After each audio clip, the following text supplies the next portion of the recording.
தருமபுரி மாவட்டம் காரிமங்கலம் அருகே சிறுமி திருமணத்தை மறைப்பதற்காக லஞ்சம் வாங்கிய காவலர் அதிரடியாக கைது செய்யப்பட்டிருக்கிறார். கூடுதல் விவரங்களை செய்தியாளர் கிருஷ்ணன் வழங்கிட கேட்கலாம். கிருஷ்ணன், வணக்கம். இது குறித்தான முழு விவரங்கள்.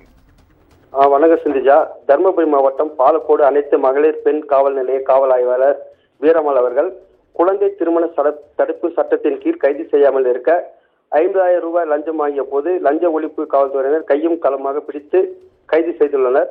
தருமபுரி மாவட்டம் காரிமங்கலம் வட்டம் கண்டிகானஹள்ளி அஞ்சல் தும்பலஹள்ளி கிராமம் வசிக்கும் யுவராஜ் மனைவி மங்கம்மாள் இவர்கள் விவசாய கூலி வேலை செய்து வருகிறார்கள். இவர்களுக்கு புஷ்பா, ஜீவிதா மற்றும் சுஜாதா என்ற 3 பெண் பிள்ளைகள் உள்ளனர்.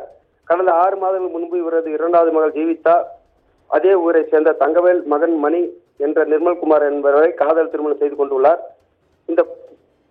இவர்கள் 4 மாத கர்ப்பமாக இருந்ததை தருமபுரி அரசு மருத்துவமனையில் சென்று உறுதி செய்துள்ளனர். இந்த தகவல் சமூக நலத்துறை மூலமாக மேற்படி பாலக்கோடு அனைத்து மகளிர் காவல் நிலைய காவல் ஆய்வாளர்களுக்கு தகவல் கிடைத்து உள்ளது. அவர்கள் இரு தரப்பினரும் அழைத்து விசாரணை செய்து 18 வயது ஆவதற்கு முன்பு உங்களுடைய மகளை திருமணம் செய்து கொடுத்ததற்காக குழந்தை திருமண தடுப்பு சட்டத்தின் கீழ் உங்களை கைது செய்து சிறையில் அடைக்காமல் இருக்க மேற்படி புகார்தாரரான மங்கம்மாள் அவர்களிடம் 50,000 காவல் ஆய்வாளர் வீரமல் அவர்கள் லஞ்சம் கேட்டுள்ளார். லஞ்சம் கொடுக்க விரும்பாத புகார்தாரர் நேற்று மதியம் தருமபுரி ஊழல் தடுப்பு மற்றும் கண்காணிப்பு பிரிவில் எழுத்து மூலமாக புகார் கொடுத்துள்ளார்.